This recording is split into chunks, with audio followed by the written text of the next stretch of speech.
OK, Kat, on sait que la ministre de la Culture, Nathalie Roy, là, s'est fait lancer des tomates par les gens de ce qu'on appelle les arts vivants, le Oui. théâtre, danse, etc. Et là, il y a aussi en télé, il y a eu de l'aide, mais il y a des producteurs qui ne savent plus où donner de la tête là, par rapport à la question des assurances. Ouais, ben là, c'est ça, ça va pas super bien, le milieu des tournages, des fictions. On a redonné le go pour commencer à tourner à compter du 8 juin, mais je suis pas certaine qu'il y ait énormément de productions qui vont débuter parce que justement, ça prend des assurances pour assurer un plateau de tournage et présentement, il n'y a pas un assureur qui veut assurer un plateau de tournage. Et il n'y a pas de fonds. On l'avait demandé au premier ministre Legault de créer un fonds, justement, ou à la ministre de la Culture pour pouvoir... si jamais quelqu'un est atteint de la COVID sur le plateau, de dire, OK, bon, on va aller piger dans ce fonds-là parce que ça coûte très, très cher. On n'a pas les moyens de se permettre ça. Les producteurs n'ont peut-être pas les moyens non plus de payer ça de leur poche ou avec la compagnie. Donc, ça devient extrêmement compliqué. Et ça amène un autre problème, c'est qu'il y a des entreprises de costumes et de décors qui sont tributaires de ces tournages-là, qui sont en train de crever de faim. Et ce midi, il y avait une rencontre qui était organisée sur Zoom avec ces entrepreneurs.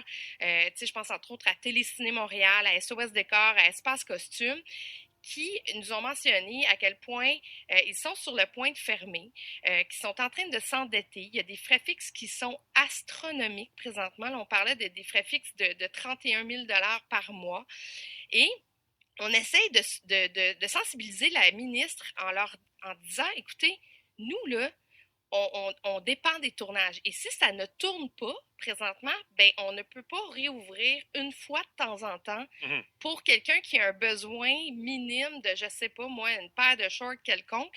Ces types d'entreprises-là doivent être ouvertes en permanence ou pas du tout. Et finalement, ce qu'on demande, en gros, vu qu'il y a des productions qui sont annulées, qu'il y en a qui ont été reportées, ben, l'industrie du tournage va aller un petit peu en dents de scie pour la prochaine année. Et ce qu'on veut, ben, c'est évidemment, c'est avoir de l'argent. Il y a des dettes qui ont été cumulées dans certaines entreprises autour de 250 000 pour les 3 Mhm. derniers mois. On va écouter Isabelle Eugénie Lafortune de Téléciné Montréal.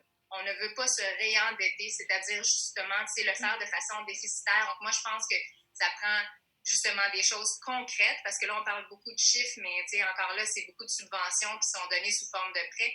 Donc moi, je pense que ça prend un temps. On se dit, on regarde pour la prochaine année. Ensuite, on se rassoit dans un an, mais quelque chose d'adapté aux besoins de nos différentes compagnies qui sont là à supporter à bout de bras l'industrie, puis pour l'instant, ont vraiment besoin d'aide.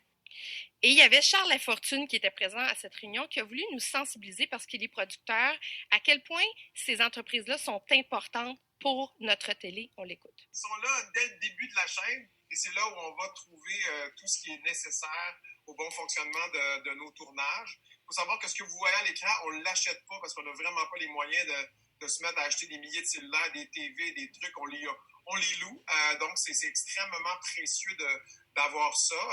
Et on loue autant des hommes des cavernes que des guns de police. Donc, tout ça, là, c'est une infrastructure extrêmement importante. Ce serait extrêmement triste parce que si on coupe cet organe-là, le corps va avoir de la misère à survivre.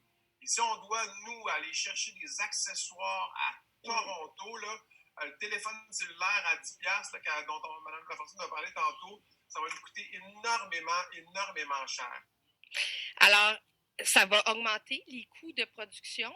Et là, je pose la question, mais qu'est-ce que fait la ministre Nathalie Roy? Il y a des gens qui crèvent de faim, il y a des gens qui crient à l'aide et elle ne semble pas répondre à l'appel. Je sais qu'elle a eu cette rencontre avec les arts vivants hier, ça semble avoir débloqué, mais il y a d'autres sphères. Moi, j'ai voulu poser la question en conférence de presse, puis on n'avait pas le droit de poser plus que 2 questions. Et vu qu'on était mêlés avec les journalistes généralistes, ben, on était un peu... dilué, puis j'aurais vraiment ça avoir une réponse là-dessus, sur les assurances et sur ces entreprises-là. Et malheureusement, je ne l'ai pas eu. Bon, ben écoute, on essaiera d'avoir Mme Roy en entrevue la semaine prochaine, chère Catherine. Oui, parfait. OK, merci. 15h47, petite pause, on est de retour. Après ça, on va parler du célèbre révérend Al Sharpton aux États-Unis qui a critiqué le premier ministre Trudeau.